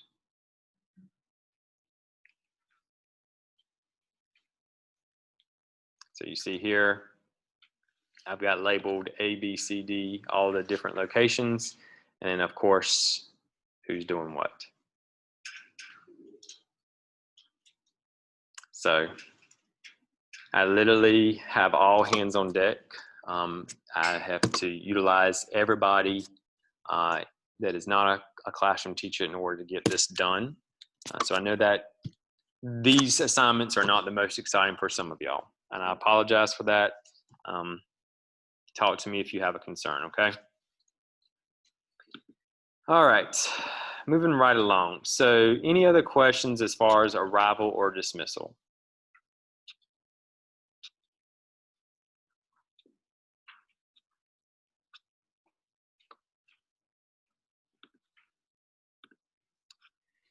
All right, so everything I just said pretty much is contained in these two bullets right here. Just some other procedures. Each meal will be bagged and self-contained. As far as lunch is concerned, like I said, what we're going to do in the cafeteria here is the seats are going to be rearranged differently so that it's kind of a one-way in, one-way out. So it will be kind of a maze that you kind of walk through to kind of help with social distancing. So we'll move the tables and chairs in the cafeteria so that will kind of be a little bit safe. But I know one grade level has expressed some concern about walking their children down here and just with lunches and stuff like that. Here's another thing that we have to keep in mind too. So every Wednesday and Friday, we'll be providing meals to the community at the same time. So every Friday, we've got to give meals to those students that are face-to-face. We got to give them meals for the next Monday, Tuesday, and Wednesday that they're home. Then on Wednesday, they can come out and get their next meal for Thursday and Friday. So the cafeteria workers are going to be working on doing that every day from like 10:30 to 11 o'clock. So I would like to be able to say, hey, yes, you can have your meals delivered, but if we're starting lunch right at 11 o'clock, they're also getting ready for meals to the community. I know it may be a bear at first, try to train your kids to do that, but unfortunately we're just going to work with it the best that we can. Okay. We'll talk with the cafeteria, try to see if we can't get the clamshell containers to help with spills and stuff like that, and do the best that we can. Also, I figured, since the transitions and the amount of time that a kid will be out of the classroom is very, very, very small, thought this might give an opportunity to kind of stretch your legs if you want to. Okay. Like I said, each party and each meal and any other meal items will be handed from the server directly to the student and third party. All this other stuff I've already kind of went over. This piece right here, students will pick up on Monday, Tuesday, and Wednesday breakfast for Monday and Tuesday lunches when they are exiting the end of the week at the school Friday, of course, on Wednesday too. All right, visitors, this kind of pertains a little bit more to community, but this is important for y'all to know as well. As you can imagine, we're not going to allow visitors into the building. That's just how things are going to have to be for this upcoming school year. Of course, if a parent has to come and enroll, we'll let them in the secure corridor. If we need to, we'll send them over to the office, but they will not be within this building. So guest speakers, all those kind of things, we're going to have to cut that out for this school year. I put this in here that if anybody needs to have an appointment, they can reach us. Once again, that's more pertaining to the community. Child medication. For those, everybody should know by now that Ms. Strong kind of does all that. You can kind of see what is needed if a child has medication and they need medication here. We're of course going to take that medication. They just need to arrange a time with us so that we can get the medication from them. Question about how do I pick up my child early from school? Pretty much common sense, but I put that in there. The school day has started and my child is late. Should I walk him or her to the office? Once again, you can see the response there. Can I attend school parties or have lunch with my child? Unfortunately, no. IEPs, 504s, and other parent meetings. I have provided two options here for our families. So option A, of course, is the IEP to be held virtually. That's what would be best, is to have the IEP virtually. But of course, if parents request it, unless something changes from the state and whatnot, we'll honor it the best we can, and we'll probably have that IEP probably in the media center where we can socially distance, and of course, cleaning before and after will take place. Will my child's class go on a field trip or have guest speakers? No. All right, staff requirements. To support the work of our custodial staff and their efforts to disinfect and maintain a safe building, we're asking these following guidelines to follow these following guidelines. Please, I'm sure most of y'all will probably want to leave at 3 o'clock anyway, but all staff will leave, 100% staff will leave by 4:30 every day. No ifs, ands, and buts, because the custodial staff will have to disinfect the entire school every night. And in order to do that, they need to have time to do that. So 4:30, everybody has to be out by 4:30. So that kind of gives them time. Of course, staff should not come back on campus until the next day if feasible. Personal workspace and classroom. Patelis staff will use the signage provided to indicate the room for sanitizing and disinfecting. All teachers and students are asked not to visit another classroom outside their team or grade level. Keep that to a very minimum, please. Employees are encouraged to disinfect their own personal workspace, teacher desk, phone, etc. throughout the day, giving special attention to commonly touched surfaces. So our custodial staff will provide a training for y'all. You will get the special disinfectant of whatever it is, ASA7, whatever it is, I don't know. But it's the disinfectant that is used to clean surfaces. They'll show you how to do that. Unfortunately, students are not allowed to use that, only teachers, okay? So you can use that on your personal, your workspace and all that good stuff, okay? Go to Appendix G.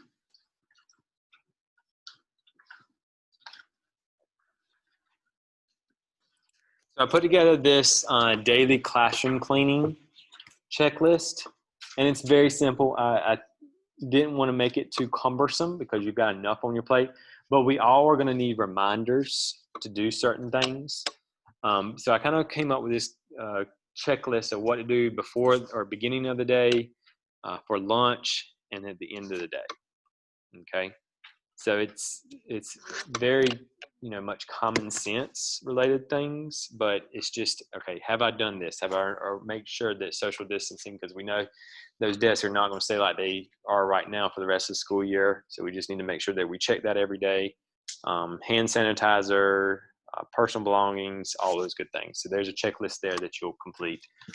I'll give more direction on what the expectations with that.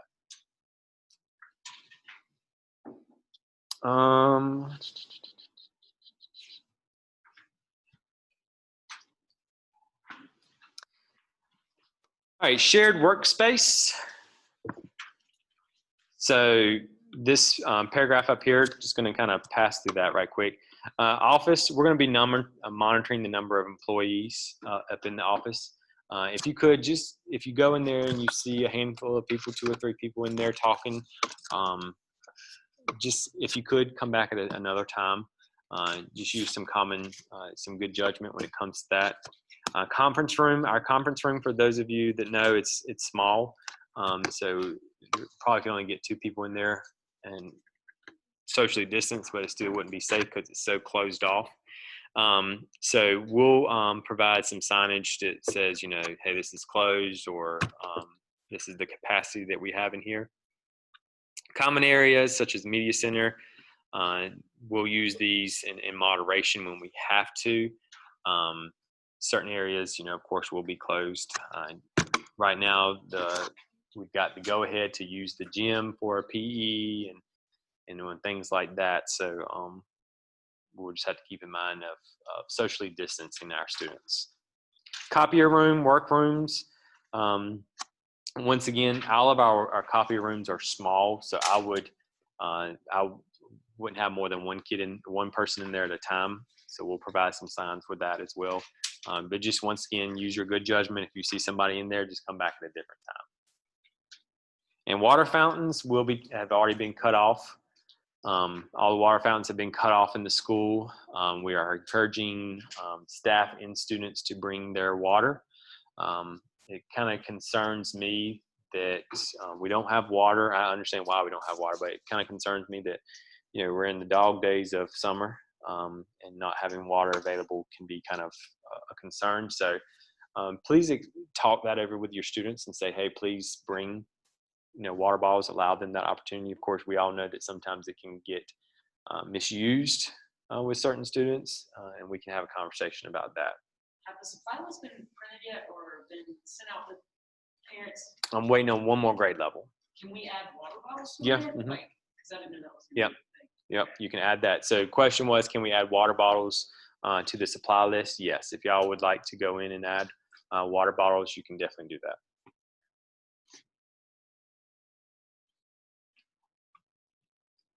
All right, facilities cleaning. This is not really, something that you have to be concerned with, but wanted to once again show you the protocols that we have in place to make sure that we're keeping everybody safe. So general recommendations of what we'll do with workplaces, classrooms, and offices will be cleaned at each end of each use and day. Appliances, of course, daily. Electronic equipment at the end of each use day or in between. Generally used objects such as light switches, sinks, restrooms several times a day. Buses at the end of each route and day, and then common areas at the end of each use and in between groups. So signage, provided a picture there of some signs that the county will be providing. The 6 feet part there, the 2 feet, that's where people will be standing. Of course, those will be on the floor, and then the other signs will be on the wall. CDC has also got some posters. We've got a poster maker here at school that I have printed off some ones that I think would be beneficial. We might not do it as a poster, maybe we may have the posters in the hallways, but you may have just a regular 8.5 by 11. But just there's some really good posters that the CDC has created. So if you would like to incorporate these into any of your classrooms in any way, by all means do so. But the K-12, did you wash your hands? I know it sounds silly, but something to definitely post up and have. Don't feel well. These are things that you can also kind of go over with your students that first week of school as well. So there's some great posters in here that I've linked. Keep 6 feet apart, all this good stuff. So that's located right there, CDC posters. Restroom usage, we'll have a maximum capacity listed in each one of our bathrooms, so that will kind of make sure that we limit the amount of people in there.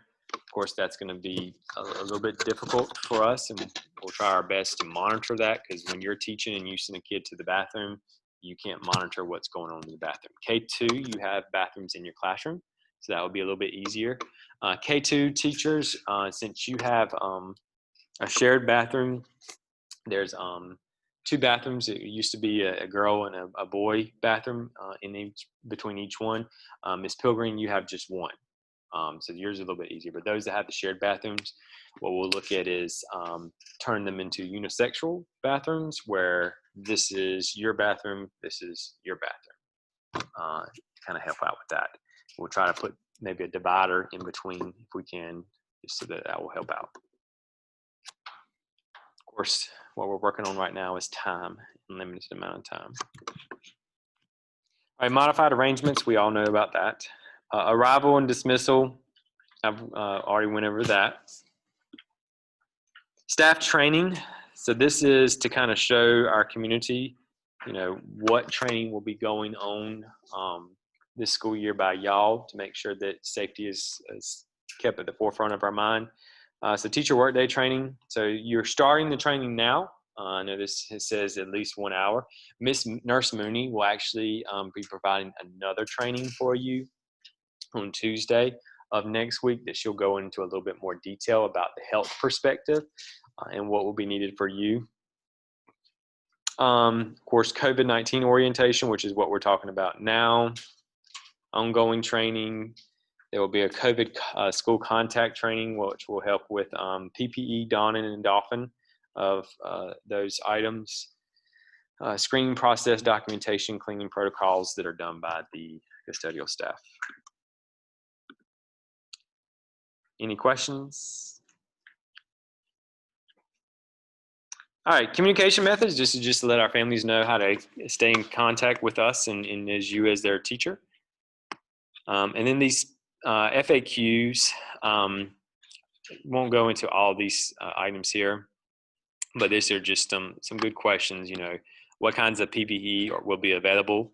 So this talks about what I've already made available, made known to y'all. What happens if a student or staff member tests positive? Once again, we go to this reference guide that is right here, but also the one that I've kind of condensed and made it a little bit easier to understand. What protocols will be in place if a member of public who used the building informs us that someone is in their group has contracted? So once again, we'll follow the same things. Number 1 question, will we be safe at school? So you can see that there. Will our students be safe at breakfast and lunch? Once again, just highlighting the breakfast and lunch protocols. Will our students be safe at arrival and dismissal? Yes, just highlighting that again. I do not feel comfortable with sending my child to school. What are my options? How will my child learn some of the important standards that may have been difficult to learn through virtual education last spring? And then that would be it.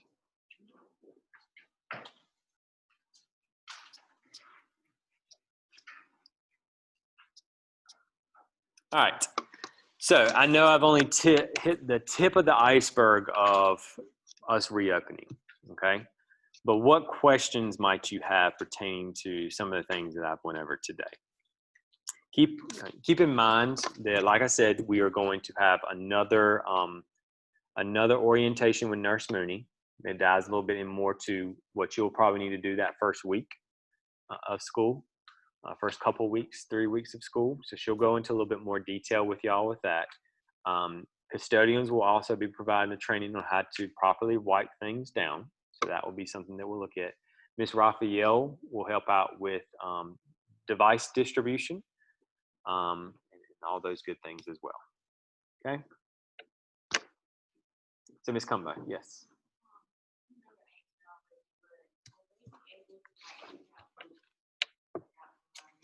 So yeah, so the question was, will students be able to check out books? So Ms. Raphael and I have talked about it briefly, and also we have to go what the county says. So what we're going to try to promote for our older students is online books. Of course, we know they already have a limited desire to read, and of course, providing online books is not going to help that case at all. But at least for the younger grade levels, still providing that print books option. Now, they won't necessarily, Ms. Raphael, feel free to chime in if you feel necessary, won't necessarily go to the media center to check out books, but what Ms. Raphael and I and Ms. Sparks have looked at is providing an option where they bring books to y'all.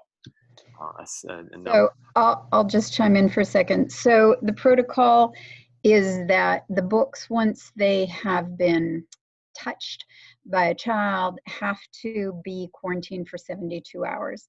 Okay, Ms. Raphael, is that, I know that was the protocol back in the spring. Is that still the protocol now? Well, we haven't had our final meeting this week, but Okay. that is still that. I was away last week, but the week before that, it was still in place. So as far as I know, that's still in place. Okay. So there's something about controlling the books and the touching and what have you. Now, is that, do you know, is that from the, so the reason I asked that is because that's a Pitt County thing, but that's not necessarily a CDC recommendation. A CDC recommendation is that things are not, the virus is not passed as easily on books and paper and stuff like that. Do you know if that's So that came from the American Library Association. Okay. And that's what we put the protocol in place based on their recommendation. But I'll verify that on Thursday because we have a meeting. Okay. So yeah. So we could still do, for the younger kids, they could still have an option where you bring books to them. They can pick out something that is to their liking, and then the older students were looking at more of the online option. Doing a request, because it doesn't mean they have to have the books online, and it doesn't mean they have to have an audiobook or an ebook. It means that they can put in a request for the book, and Ms. Sparks and I can pull it for them and deliver it to them, as we will be doing for kids who are learning remotely if they're interested in taking out a actual book. Okay. But again, we've still got a meeting coming up, so there may be a few changes. Okay. Did y'all all hear that? Were y'all able to hear that? Yeah, there's lots of meetings between now and then. Yeah, Ms. Raphael is working hard on trying to get it. The media position right now has got a lot of things running through it, so she's just trying to wade through all those good things. So I just want to, can I just reiterate a few things? Because we have a very small number of kids with devices still out. So if we can get those back, that would be really helpful. And when we roll out, okay, again, there's another meeting coming up, so there may be a change. But just so you all know, there's a plan in place for rolling out these devices that allows for children to have a device renewal on a given year at a certain grade. And so just know that in advance. And those of you who have had grants which have delivered you a device or a set of devices, just know that those grants you know, they, up to this point, they have been your devices to use in your room, but now they're being viewed collectively as part of Pitt County Schools' inventory of devices. And there's one other piece for K2, because your students will be using iPads. We have iPad 2s, which are older devices, which will work with Seesaw, but have limited, I would say, usability, but they will work with Seesaw. So I just want to let you know that up front, and we're doing the best we can to get the best equipment we have out to your kids to make it easier. But those are things you should know going forward, unless there's a change, and then maybe things will be even better than they are. And one thing, so what I've kind of allocated some Title I money for, all of our younger, correct me if I'm wrong, Miss Raphael, are you still looking at assigning K3 teachers iPads, or are those going all into the inventory together? So no, the teachers will get them. You said K3. I think, unless I'm, Is it more? it's definitely K2 and K3. I would have to go back over my notes and K3 used to have it because of K3 assessments. So that's why third grade had it at 2 at one point in time. So that's why. But what I've done is, and I'm not sure when I'll be able to, because Title I money hasn't dropped yet, but I have allocated, normally every year I have to spend money on Chromebooks, because trying to get us to 1-to-1. Since the county bought Chromebooks this year, so what I did was I put some money aside for us to get iPads, so that since I knew we would be doing remote and virtual and stuff like that. Now these iPads that I'm buying are for the kids. Everybody get what I'm saying when I say that? Air quotation marks. They're for the kids, and they will be for the kids, but you'll be kind of using them to take pictures, record, all those good things. We also got in the Title I plan 4 swivels. Swivels are, if you work with Seth and Tom Feller, Seth Brown, they have the swivels that you put an iPad on the stand, they wear a little thing around it, and they walk, and it follows them at the same time. So those are quite expensive, but to get 4 of those to kind of help you out with some remote teaching, remote learning at the same time. Once again, it's just a matter of when we can get those in. Once I have Title I money fall or drop, I can purchase those and get those in so that teachers can start utilizing those to record and all those good things. So trying to help you out, trying to purchase some things to kind of make your life a little bit easier at the same time. Yes. There's a question. Okay. From Ms. Peaks. Okay. It says, can you tell us again what will be required for face-to-face students the week they are home? Will this be continued for the entire week, or will we be recording virtual lessons? All right. So Ms. Speaks, and just kind of clarify for everyone. Let's see if I can.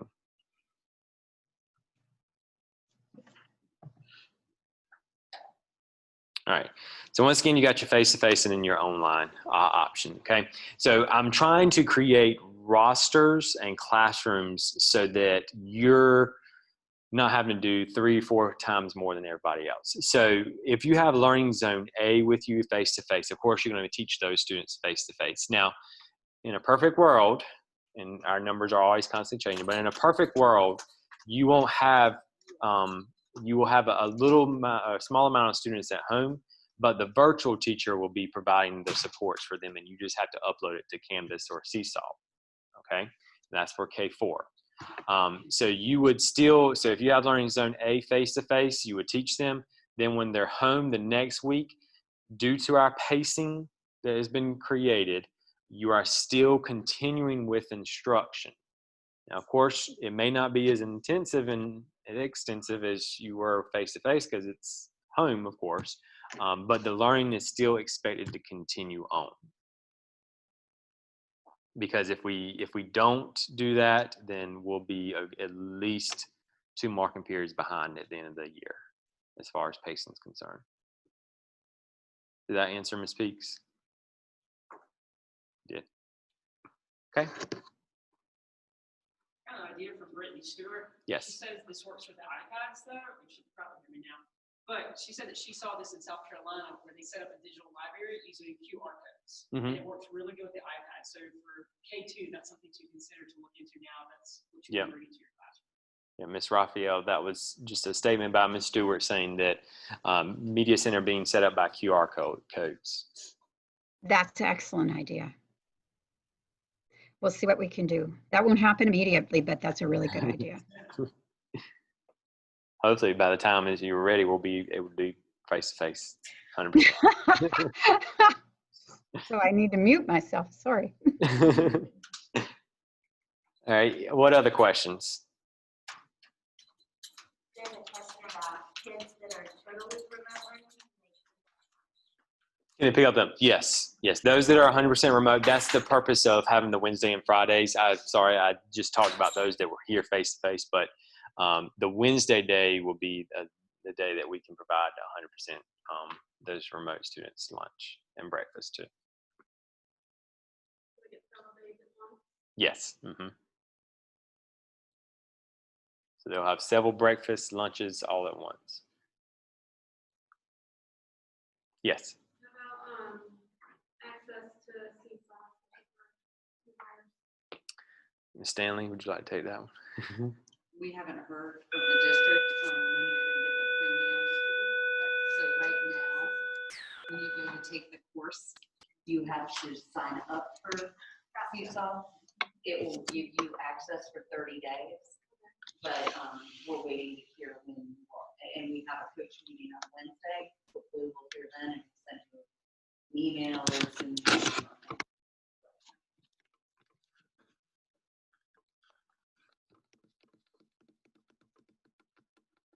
Any other questions? All right, last thing I want to go over with y'all, and this is where this is up for negotiation. We're discussing. So open house, okay? Because that's going to be hitting us very, very soon, okay? So on the Pitt County Schools calendar next Thursday, not this upcoming Thursday, but next Thursday, I believe it's the 17th. All right. No, not 17th. That's the day we come back. 13th. Excuse me. The 13th. The 13th is the day that the calendar is identified open house. Now, the county has allowed certain schools to kind of have some flexibility as far as open house is concerned. So, depending on how big the school is, if it's a high school, if it's an elementary school, all these things, certain schools are doing things a little bit differently. Smaller schools are looking at having a face-to-face open house where you screen parents and allow them to come in. Some of them are looking at having everything 100% outside where you walk up and stuff like that. So I'm very concerned with both of those two options. It's enough open house is a very, very hectic time. We also have old part of the buildings that the hallways are not very big. And I cannot monitor and police. It would be enough. It's going to be enough for us to do it for students. I don't even want to tackle it with families and parents either, especially those that are not well versed in CDC recommendations at the same time. So here is kind of my suggestion of our Pactolus open house. And this is up for debate, like I said, discussion, we can talk about it. And then we can kind of go from there, okay? So August the 13th, I want to kind of keep with our traditional open house time, 5 to 7:30 p.m. But this time we're going to have a drive-through open house, okay? And I mean exactly that. Drive through, you don't get out, you just drive through and keep it, get your stuff and whatnot. So as you can see here, this would be something that I would post on our school website, also send it out to our families as well, okay? So drive up to meet your child's teacher, no need to get out of the car. So if you're looking at our school right here, okay, this is the front of the school. Here's that lovely black ugly road that I tried to draw. This was the K2 entrance for those of you that were wondering. Here's the media center, art, 35 hallway, gym, whatnot. Well, my thoughts are, and some of the schools are doing this, and I wanted to talk with y'all as well. Having K4 lined up here And one school kind of gave a good idea of kind of make it like a trunk or treat, not giving out candy, where you kind of decorate, you would look at your grade level getting together. So fourth grade would get together and kind of decorate the back of your trunk or something like that. Kind of make it exciting and inviting instead of all of us just standing out there and passing out pieces of paper. But try to make it somewhat exciting for our families to kind of get them intrigued and whatnot. But of course, we'd probably have pre-K line, or we would have somebody up here for K4 directing, letting people know. We would have signs out here to say, hey, this is the K4 area. Somebody standing up here directing and letting them know. Then probably have pre-K here, kindergarten, first, second, third, fourth, dotted along here. So that would be K4. Trunks open, or either a tent if you wanted to bring a tent instead, and be out there. When families drive up, you pass them out the information that they need to know, all that good stuff. Unfortunately, they wouldn't see their classroom, but I just don't want to take that risk for y'all's safety. Like I said, student safety is important, but your safety is just as important. But allow them to kind of drive through and go through that. Over here, we would have 5th through 8th grade. So there would be one way in, one way out. I'm gonna get Miss Mayberry to drive all the buses back here. But no, we would have them, once again, a sign here, somebody probably out here by the road directing, letting them know who's, if you need to have a 5th through 8th grader. But have a 5th grade here, 6th, 7th, 8th, dotted around, so then they can kind of flow through and flow out, okay? So they would be there. And also we would assign times based off the child's last name. Now we know that a lot of our families have multiple children with multiple last names that are different. We know that. So they of course would just pick, but this would we see a lot of people come in at 5 o'clock to be the early birds for I just don't want everybody rushing through and we have traffic and issues and stuff like that. Luckily we're not on a main road. That we've got all this Yankee Hall Road that we can utilize as well. But you would probably spend 2-3 minutes giving stuff and kind of keep it rolling. It wouldn't be something that you would take a long time to discuss with the family members, just so that kind of keep things going and keep your safety important as well. Okay. So last names A through L, 5 o'clock to 6:15, M through Z, 6:15 to 7:30. Thoughts? Anyway, is that something that y'all feel comfortable with? Now, having said that, we would still provide a virtual option as well. Okay, because there's going to be some families that are not going to want to make it, not feel comfortable. What we will probably do, what we will do for that, and this is where it's going to probably take a little bit work on y'all's point, and that's why I'm saying it to y'all now.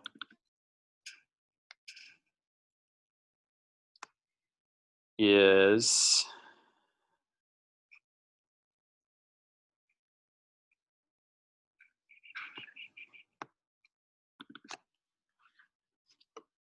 being able to provide a one-sheeter front and back of, hey, if you're virtual, you can pre-record. Like I plan on just recording a YouTube video saying, hey, welcome to Pactolus. These are some things that are going to be different. Have a link in here that families can access that later. So for you as a teacher, you see Miss Mayberry will have learning zones and transportation. Miss Raphael will have some things accessing virtual learning. But what you would have as a teacher, probably just a little welcome video so that a family member can see your face. 30 seconds. Hey, welcome to Miss Harris's classroom. Show them a video of the classroom, kind of thing like that. And then you can kind of have another document linked in here of here's the school supply list, here's this, here's that, here's access, how to do this, here's how to access that. So that would be for our virtual families that couldn't come out. We could send this out via Facebook and also email too. And you can also make this available on your Canvas or Seesaw classrooms. Ms. Raphael wants to know what virtual option you have and at a different time or something. Virtual would be all pre-recorded. Wouldn't want to do both at the same time just because that would be too much. So virtual would be something that we could pre-record and maybe have available that Friday after open house so that you can worry about those face-to-face, and then we can provide that. It would be kind of cutting things close because then they would have the weekend to kind of get ready and stuff. But definitely pre-recorded. So what are our thoughts? I mean, I think that's the safest way to do it. I agree. This way. And there might even be parents who appreciate that instead of walking all things. Well, you know, I could have y'all dotted all about the campus here. I could have, you know, here and here and here and here and here, and that would just be mayhem. That would be too much, and it would be too much to police. So I just didn't want to do that at the same time. Some schools are doing that. Some schools have thrown out the idea where a parent can walk up to the window of the building, which if that works well from them, that works well from them. But, you know, Miss Whitley, you know, that's your classroom right there. That and your windows are up top, so they can't jump up. So this way, I could feel confident or more comfortable with saying, okay, I can control a parent and a family member, because these kids are going to want to see y'all. They're going to want to get out and hug you, and I know that's going to be hard not to do. But at least that will kind of help stay in the car, keep things rolling, keep things going. I think it's a good idea, except for I just wonder about those kindergarten parents. 'Cause So it's- I've they're talked, babies, yep. you know. I talked with kindergarten as well. So kindergarten, of course, is a concern, especially with parents. They always have their kind of separate open house shindig thing, whatever you want to call it. So we talked with them about possible by appointment only. So that is something that the kindergarten teachers are going to look at I think that would be good. and see if they can't do something. I mean, would it be too much to have them go in by the K2 entrance where the playground is? Like they park over there on that side. Like, this is just for kindergarten parents. Yeah. They come in that entrance right there. I mean, So for the kindergarten, they could, I would ideally want them to do it prior to open house night so that you could stagger it. And the problem is that takes away from what they can do throughout the whole week, because they've got to stop and start. But that would be something. Sutherland said that she sent you an email about kindergarten plan, very similar to what you had. Okay. All right. Well, if we feel comfortable with that, if there's no objections, what I'll do is go ahead and have this posted so our families can go ahead and start knowing. A lot of questions are coming up about open house and school supplies right now, supply list. So those two things are coming up. So I'll go ahead and post this so that families can kind of go ahead and make arrangements and whatnot, so that we can go from there. Okay. All right. So what I have done is I have thrown a lot at you all at one time, a lot to consider, a lot to think about, a lot to brainstorm. So here's what you need to do today. You need to go home and put all this stuff behind you. Okay. Don't think about anything today. Okay. Because that's where I ran into a lot of problems. Is as soon as these things were put forth to us, I mulled over it and I thought about it and I slept on it, and it woke me up in all parts of nights, and it's just not the healthiest thing to do right now. So what I would recommend is everybody go home. Don't stay here. Go home. You know, enjoy maybe some rain, hopefully not a lot of wind. Just take some time to just decompress from all this. Some of the new employees, you've had a lot of things that have been given to you today. So think about it, enjoy your family, binge watch some Netflix. You know, just take your mind off of this for at least the rest of the night. Tomorrow, when it's wet and ugly outside and you have nothing to do, revisit these things, okay? But go have a nice dinner with your family tonight. I heard the Seahorse is an awesome place for those of y'all that are new. Miss Smith's, their family has the Seahorse, so the Seahorse has the best food and also the best cakes ever. Yep. So have a nice meal. Get ready for Isaias tonight. It's supposed to be coming in tonight early in the morning. So go ahead and batten down the hatches. Get ready for that. Don't think about any of this tonight. And then tomorrow, hopefully if you still have power, right, then you can start looking at this stuff, okay? I'm going to hang around. If anybody has any questions, by all means, come and ask me.